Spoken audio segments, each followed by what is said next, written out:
Tengah-tengah kita, langsung saja kami persilakan sambutan Ketua Dewan Kehormatan IKAPP yang tentunya nanti akan dilanjutkan peresmian APP Link Community Business. Untuk itu kepada Bapak Dr. Handes Haji Abdul Latif kami persilakan. Silakan Bapak.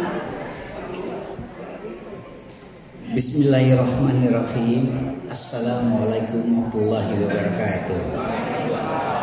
Minal aizin wal faizin, mohon maaf lahir dan batin di hari silaturahmi halal bihalal kita. Saya pertama-tama kita panjatkan puji dan syukur kehadirat Allah yang Maha Besar bahwa kita bisa berjumpa kembali setelah pada bulan Ramadan kita berjumpa dalam rangka mensyukuri rahmat Allah. Tadi pun saya gembira kita diawali dengan pembacaan ayat suci Al-Quran yang dibacakan oleh alumni. Sangat bagus sekali. Dan memang ketika tahun 59 saya masuk lifting ketiga APP, saya memasukkan membuka komisariat HMI di APP. Sejak itu saya bilang setiap acara kegiatan aktivitas kita selalu diawali membaca ayat-ayat suci Al-Quran.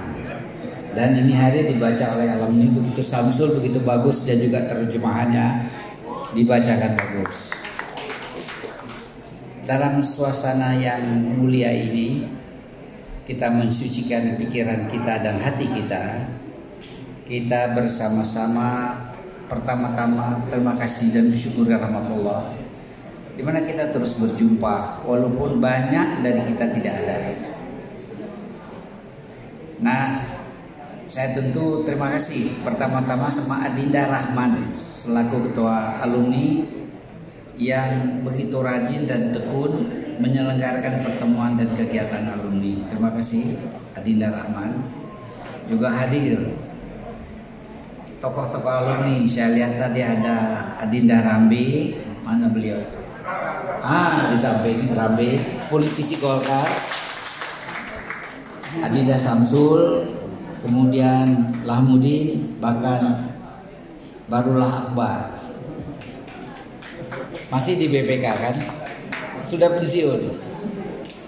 Dan tentu Adinda Agus dan pengurus Link APP.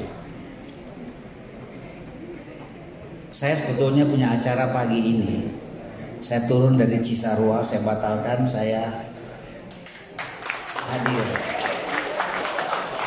Saya udah mau berangkat pagi, saya bilang APP suka telat tuh. Ya kan?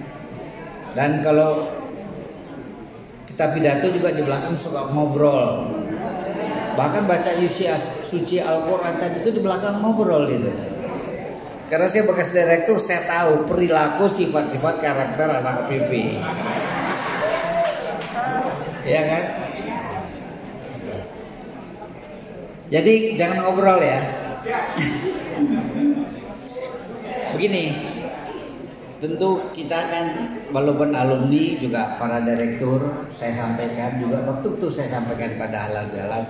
Lupa saya ada Pak Ustadz. Ya, assalamualaikum Pak Ustadz. Ini Ustadz saya di Masjid Al-Latif ini. Rupanya dibawa kemari juga ya. Alhamdulillah. Nah, tentu Pak Direktur, saya tidak sebutkan para ini semuanya. Pak Direktur ini setelah saya lihat riwayat hidupnya itu by education tuh cocok di APP ya. Tinggal bagaimana pengembangannya. Nah, kita hari ini bicara, kalau saya harapkan mungkin saya berapa menit dikasih. Sekarang sudah jam 11 kurang 5, mudah-mudahan 15-20 menit bisa saya selesaikan. Pertama, peranan alumni kembali, refreshing. Kedua, apa kita hadapi ke depan untuk alumni dan para pimpinan dan mahasiswa nantinya. yang sedang juga saya mendorong pemerintah Jokowi untuk melakukan ini ke depan untuk pembangunan bangsa.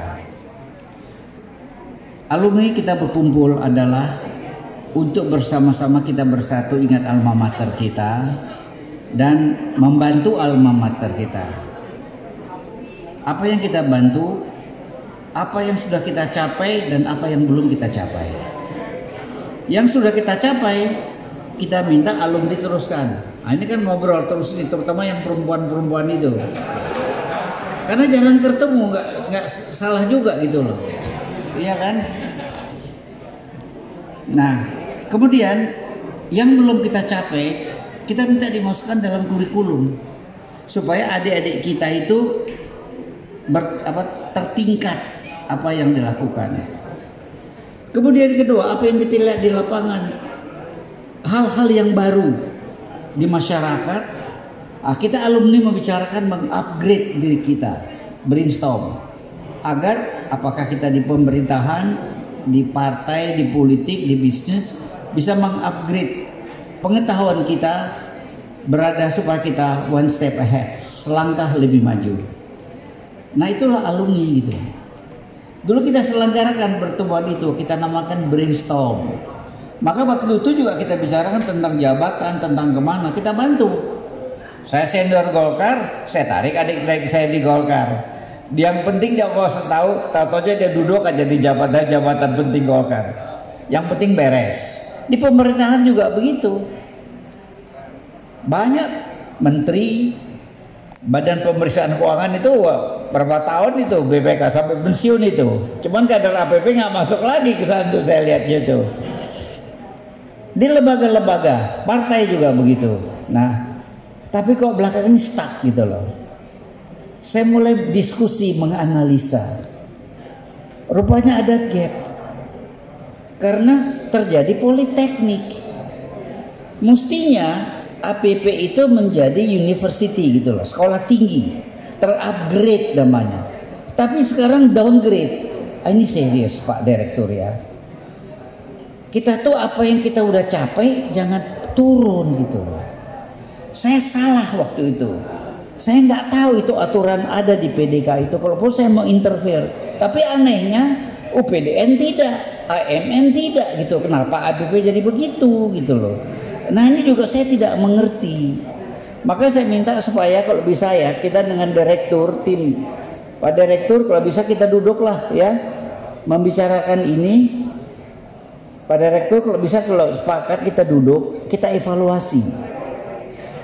Kita cari namanya fact finding, fakta yang didapat, ini yang before, ini yang sekarang gitu loh. Nah, lalu kita mau ke depan mau kemana? Nah, kita duduk lagi gitu loh. Jadi maunya kita tuh kita punya alma mater terupgrade, ini downgrade. Jadi saya agak sulit berkomunikasi. 2 kali saya minta diceramah, saya tanya. Ini apa levelnya STM? Saya mau bicara apa gitu, politeknik itu gitu loh. Saya ketika Menteri Tenaga Kerja cepat berdebat keras dengan Menteri Pendidikan, Saudara Wardiman. Ini pendidikan kita nih jangan diacak-acak gitu loh. Yang udah bagus jangan diganggu, yang tidak kurang bagus di-upgrade, yang tidak ada dibuat gitu loh. Tapi yang ada jangan diacak-acakkan. Ini kan nggak benar. Nah, itu mengenai akademik, ya. Nah, saya pikir sudah tahu kita ini homework kita para alumni kita duduk lagi deh, ya. Pak Rahman, nih Pak Barura udah pensiun tuhnya you have more time, gitu kan. Apalagi ini udah tokoh-tokoh politik, lobby politiknya masih ada kan untuk kita lobby kan, walaupun sudah pensiun semua ini. Nah, kedua adalah ke depan. Saya kan pendiri HIPMI, Himpunan Pengusaha Muda Indonesia. Jokowi itu anak HIPMI. Setiap kabinet ada 4 menteri selalu anak HIPMI. Yusuf Kala juga anak HIPMI. Nah, saya berbicara dengan Jokowi. Saya bilang Pak Jokowi begini. Ketika persis saya bicarakan pada waktu kita pada bulan puasa. Saya akan bicara sekarang kepada siapapun.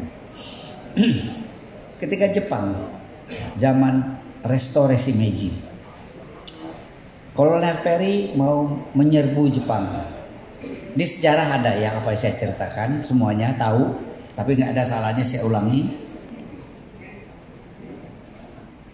Kata para samurai, resto zaman Meiji waktu itu meriam Amerika dari kapal. Kolonel Perry itu melepaskan meriamnya sampai kampung kita. Meriam Jepang boro-boro sampai kapal dia, sampai laut aja tidak sampai, jatuh di kampung kita lagi di tepi pantai. Apa itu? Salah satu penjawabnya, itu adalah teknologi. Kemudian Jepang mengirimkan para samurai, tokoh-tokohnya belajar ke dunia what is technology. Dia pulang, dia bangun Jepang. Dia tes di Perang Dunia Kedua. Dia boom Pearl Harbor. Dia punya teknologi.